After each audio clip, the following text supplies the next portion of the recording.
तुम्हाला माहित आहे का, होळी फक्त रंगांचा सण नाही तर वाईटावर चांगल्याचा विजय.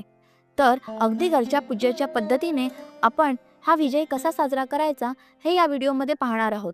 तुम्हाला या व्हिडिओमध्ये विधी, पूजेची कथा आणि सामग्री हे संपूर्ण अतिशय सोप्या भाषेत समजणार आहे. व्हिडिओ शेवटपर्यंत नक्की बघा. चला तर मग सुरू करूया. होळी म्हणजे फक्त रंगांचा सण नाही, तर तो आहे रंग, आनंद, भक्ती आणि विजयाचा संदेश. होळीच्या एक दिवस आधी होलिका दहन केले जाते, ज्याला छोटी होळी किंवा होलिका पूजन असे म्हणतात.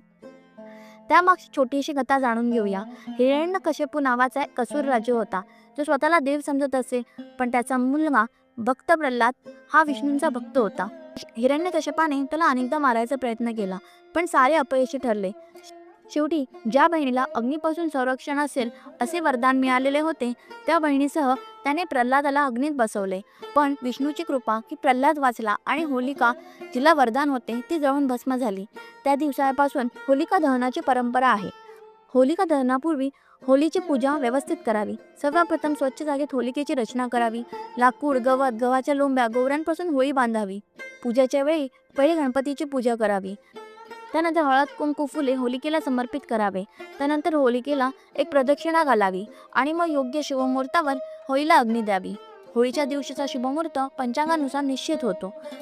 संध्याकाळी किंवा रात्रीच्या वेळी प्रदोष काळात भद्र निघाल्यावर होलिका दहन करण्यास सांगितले जाते. आता आपण पाहणार आहोत पूजेसाठी लागणारी काय सामग्री आहे ती.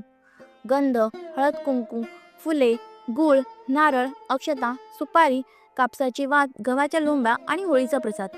ही सर्व वस्तू योग्य पद्धतीने ठेवून पूजा करावी. यामुळे नकारात्मकता नष्ट होते आणि सकारात्मक ऊर्जा वाढते. ही पूजा केल्याने कुटुंबात आनंद, एकता आणि आरोग्य सुधारते असे मानले जाते. होळीचा सण हा नकारात्मकता आणि अहंकार जाळून सकारात्मक जीवन सुरू करण्याचा आहे. तर आज आपण पाहिलं होलिका पूजनाची कथा, पूजा कशी करावी, त्याची सामग्री काय आणि त्याचा शुभमुहूर्त. व्हिडिओ उपयुक्त वाटला असेल तर लाईक करा, शेअर करा आणि सबस्क्राईब करायला विसरू नका.